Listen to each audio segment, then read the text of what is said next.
a multiplicação. O dia inteiro, o povo se havia aglomerado em volta de Cristo e dos discípulos enquanto ele ensinava à beira-mar. Haviam escutado suas graciosas palavras, tão simples e tão claras, que eram como bálsamo de Gileade para a sua alma. A cura de sua divina mão trouxera saúde ao enfermo e vida ao moribundo. O dia se lhes afigurava como o céu na terra, e havia ficado inconscientes do tempo que estavam sem comer. O sol emergia do ocidente e o povo ainda permanecia ali. Por fim, os discípulos foram falar com Cristo, insistindo que, por amor delas mesmas, a multidão deveria ser despedida, pois muitos tinham vindo de longe, nada haviam comido desde cedo, e nas cidades e aldeias vizinhas poderiam encontrar algum alimento, alguma comida. Mas Jesus lhes disse: dai-lhes vós de comer. Depois, voltando-se para Filipe, perguntou: onde compraremos pão para estes comerem? Filipe olhou para o mar e de cabeça pensou como seria impossível prover comida para tão grande multidão. Respondeu que não bastariam 200 moedas de prata para que cada um tivesse um pouco de pão. Jesus indagou a quantidade de comida que se poderia encontrar entre a multidão. Está aqui um rapaz que tem 5 pães de cevada e 2 peixinhos, disse André. Mas o que é isso para tantos? Jesus então ordenou que os mesmos lhe fossem levados. Depois pediu que os discípulos fizessem o povo sentar à relva, e feito isso, tomou a comida e, erguendo os olhos para o céu, os abençoou, e partindo os pães, deu-lhes aos discípulos, e os discípulos à multidão.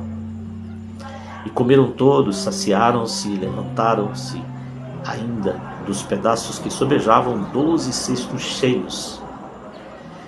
Foi por um milagre do divino poder que Cristo alimentou a multidão. Todavia, quão humilde foi o mantimento provido unicamente os peixes, os pães de cevada, que eram o sustento diário dos pescadores da Galileia. Cristo poderia haver proporcionado ao povo uma rica refeição, mas comida preparada meramente para a satisfação do apetite não lhes teria transmitido nenhuma lição para o seu benefício. Por meio desse milagre, Cristo desejava ensinar uma lição de simplicidade.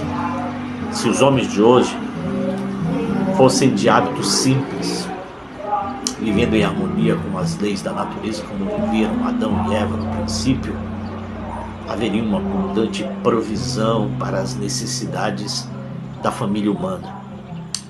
Mas o egoísmo, condescendência com o apetite trouxeram pecado e miséria, por excesso de um lado e do outro por escassez. Jesus não havia procurado atrair o povo a si pela satisfação do desejo de luxúria, dos luxos da vida, para que aquela grande multidão fatigada e faminta, depois do longo e agitado dia, a simples refeição era a garantia do seu poder, ao mesmo tempo que de seu terno cuidado com eles nas necessidades comuns da vida. O Salvador não prometeu aos seus seguidores os luxos do mundo. E ele disse: não andeis, pois, inquietos, dizendo que comeremos, ou que beberemos, ou com que nos vestiremos. Certo que vosso Pai Celestial bem sabe o que necessitais de todas estas coisas. Buscai primeiro o reino de Deus e a sua justiça, e todas as coisas vos serão acrescentadas. Mateus 6.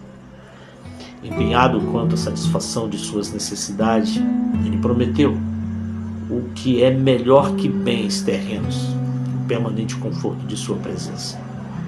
Depois de haver a multidão sido alimentada, estou ainda a abundância de comida. Jesus ordenou aos discípulos: recolhei os pedaços que sobejaram, para que nada se perca.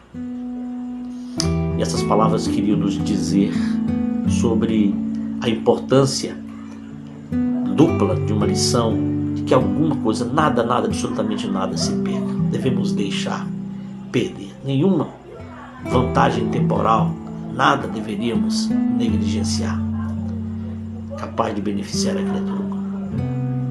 Junte-se tudo quanto possa, para ajudar os famintos da terra. E esse mesmo cuidado nos cumpre em tesourar pão do céu para satisfazer as necessidades da alma. Por toda a palavra de Deus havemos de viver. Não se deve perder coisa alguma do que Deus tem falado. Nenhuma palavra referente à nossa salvação. A nossa salvação é eterna, não podemos negligenciar. Nenhuma palavra deve cair inutilmente em terra. O milagre dos pães nos ensina que em Deus, em Cristo, os alimentos alimentou 5.000 pessoas, estavam à mão, aparentemente. Ele não tinha meios para dispor aqui. Estava com 5.000 homens, além de mulheres e crianças, para alimentar no deserto. Ele não convidou ninguém, convidou a multidão a segui-lo ali, mas eles estavam ali ansiosos em sua presença e tinham ido sem ordem ao convite, mas ele sabia que depois de escutar o dia todo suas instruções, eles estavam com fome, desfalecidos e se encontravam longe de casa. A noite estava prestes a chegar, muitos deles estavam sem recursos para comprar comida. Aquele que, por amor dele, jejuara 40 dias no deserto, não poderia permitir que voltasse para casa com fome e em jejum. A providência de Deus colocara em Jesus a situação